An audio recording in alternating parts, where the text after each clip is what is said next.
Good day guys, I welcome you to today's class. So what we're doing today is biology in this pre-class.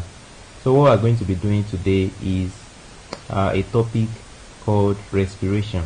Because it's a free class, we're not going to be going so deep, but I'm going to be touching some important aspects. So this is our free class, and also I'm still inviting you to our paid class, which is starting by December 2nd of this year, and the price is 3,000 naira per subject. You jump, and also you can decide to pay monthly, as this you pay for the tutorial every month. So this is the flyer, you can go through it to join our tutorial. So let's dive into today's topic.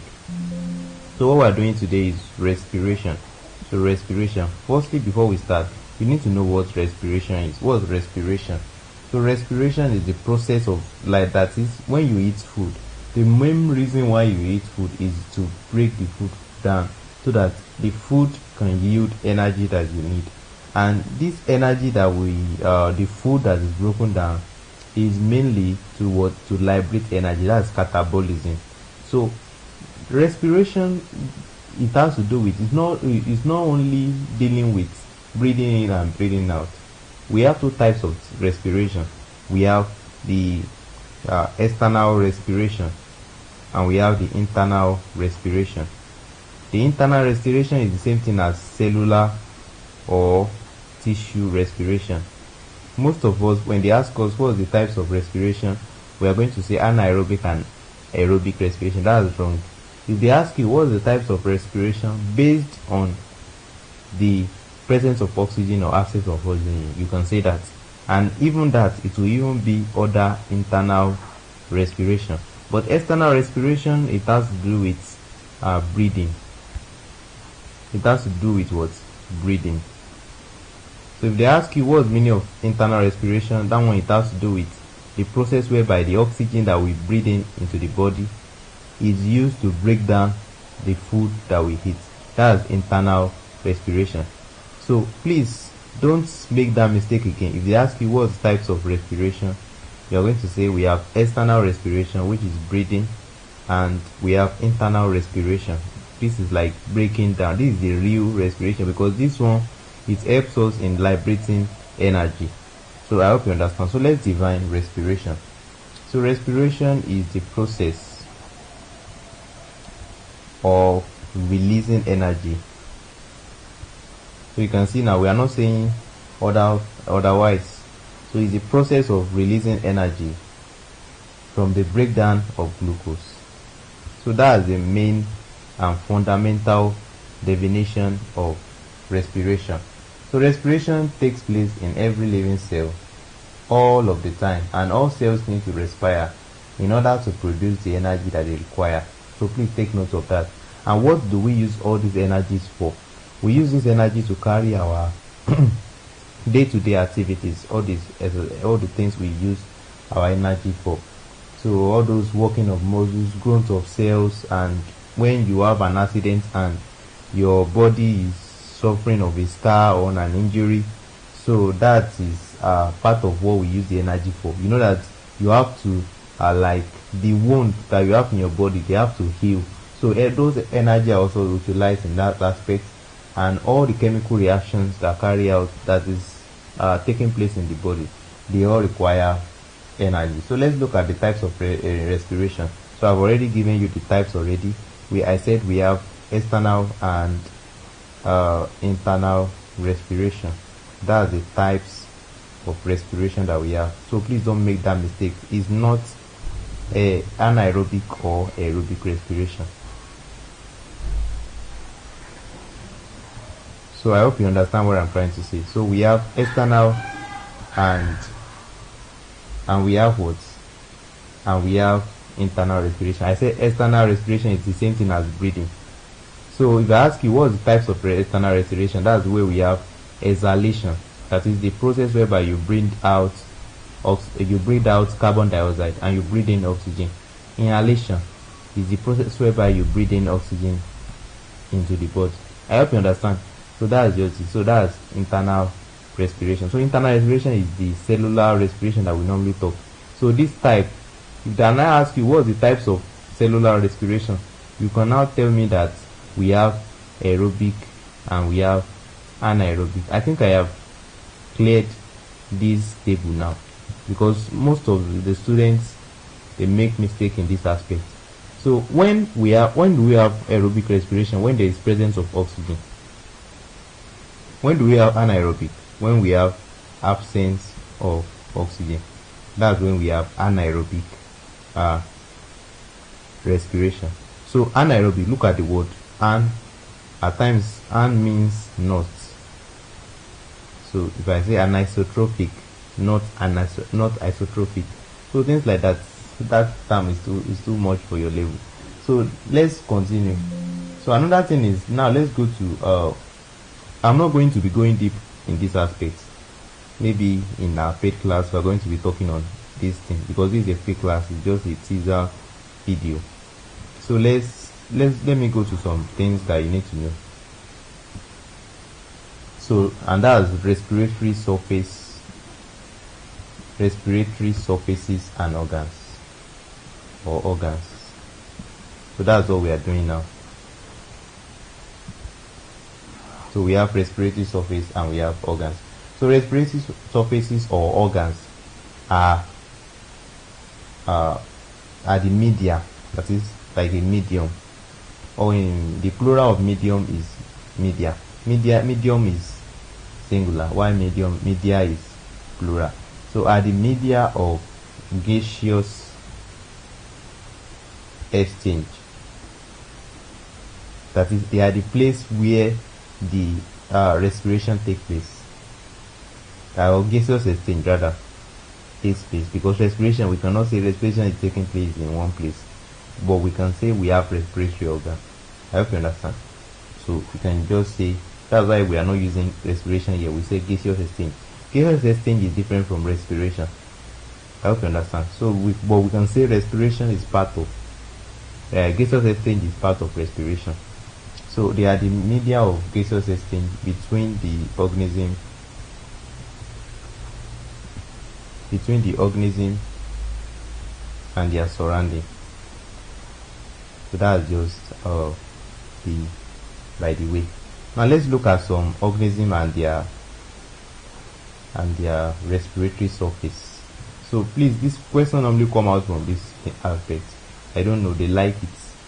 Please, that's why I come to this topic. I know they like asking questions like this. So these are some strategies you need to take notes. So when I start doing question now, you will see how much question they will ask on it. To look at this. So organisms like protozoa, example of organisms that are protozoa, amoeba, paramecium. So they respire through their body surface. So that's how they respire. That is, their respiratory organ is body surface. So if they ask you example of protozoa, let me try to write it. Oh, there's no space. E.g. amoeba. So they use what? Body surface. So another one is, if we have like earthworm, let me try to divide it. Earthworm. So what do they use? They use their skin, and their skin is somehow in a way that their skin is moist. So these are part of the features a respiratory surface must have. A respiratory surface should not be dry, it should be moist. There must be like put little water on it, so that oxygen will be able to diffuse very well. So which organism again? We have fishes. There's one code that will give you. Most organisms that are living in the water, they use gill. Most, I don't say all. Most of them, they use gills. That is, whenever you see an organism living in the water, most of them, you hear me saying most, and I'm going to tell you the reason. The reason is because whale, you know that whale is a fish, right? It's a fish, but whale is a mammal. So and you know whale is in water, so whale will be using lungs, despite the fact that it is in the water. I hope you get what I'm trying to say. So that's just it. So that's why I said most, not all organisms. There are even some organisms that we don't know that they are like whale, that they are not using gills. So please, maybe I should even say I don't say that again. But most of the time, organisms that are living in water, they normally use gills for respiration. So insects, so please take note of this, that insects, they respire through the trachea. Please don't go and say spiracles. Spiracles is different from trachea. Spiracles, they are like, if this is the body of the insects, I don't know how I can draw insects there, but if this is their body, their body normally look like this. So this, like a hole, is a spiracle. Please take note. This is not their respiratory surface, but it's just like an hole. That's spiracle. But trachea is the main respiratory organ that they use. Please don't laugh at my diagram. It's not an insect. So that's just it. I hope you get what I'm trying to say. So I'm spending more time than I even imagine. So let's quickly run. So we also have spiders. Spiders, what do they use? They use long books. Please take note of that. Then we have most organisms that are land vertebra. Land vertebra. And also, please take note of this. Crabs. Crabs. They use what? What do they use? They use gills. Please take note of that. Crabs, they use what? Gills. So they are crustacean. That's their, I don't know how I can classify them, but they are crustacean. So that's crabs. Then we also have land vertebrate. That is we that we live on the land. So this is just the logic. Most organisms that live on the land, they respire using what? Lungs. Now, if they now ask you, where exactly does the respiration take place for organisms that are land vertebrate, it takes place exactly in the alveoli. Alveoli is a part of the lungs where respiration takes place. I hope you get what I'm trying to say. So alveoli is very small, looks like a small, tiny part of lungs. I hope you get. The plural is alveoli and the singular is alveolus. So don't be confused. So we also have bronchi, bronchus, and things like that. So let's continue. Now let's look at characteristics of, before we go to the question. So unfortunately the question is there already. But let me try to manage this characteristics of respiratory surface. So there are some characteristics a respiratory surface must have. For respiratory surface or organ, what are these characteristics and a respiratory surface must have? Number one, I don't know if I should. Number one, it must be moist. That's the first thing. It must be what? Moist. That is, it must be wet. Wet means moist. Moist is from moisture, water. So please don't be confused. If I say moist litmus paper, it means a litmus paper that I have dipped in the water. Number two, it must be well ventilated. That's the second thing. Number three, it must have a large surface area. So that's why we can use alveoli. Large surface area. And even there's an application in this amoeba. I think we also have paramission. So there's an application. The application is that if they ask you that why is body diffusion sufficient for some organisms for their respiration, I think the reason is because of their large surface area. So that surface area is very, very applicable. So number four, what else again? That is it must be well, that is, it must have a blood supply. It must be what? Close to blood supply. Another thing is it must be well vascularized. So these are just the part of the things that you need to know for the characteristics of a what?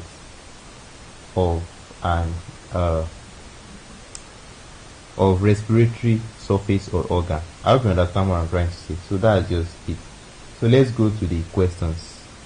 before we round up today. Now you can see now your first question is what is the respiratory organ of the crab? And I've told you that they use gills.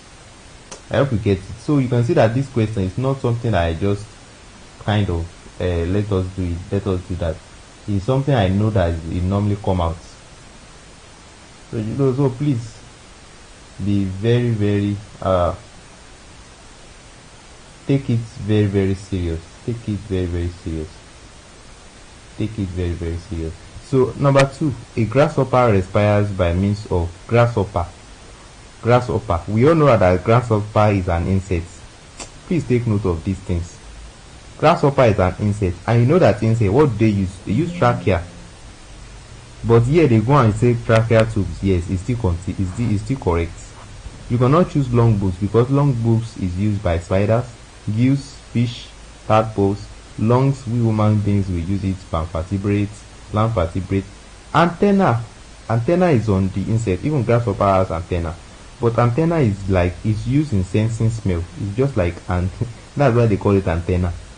So please don't confuse it. You can see now I said a respiratory surface must be well vascularized. So it's part of the characteristics.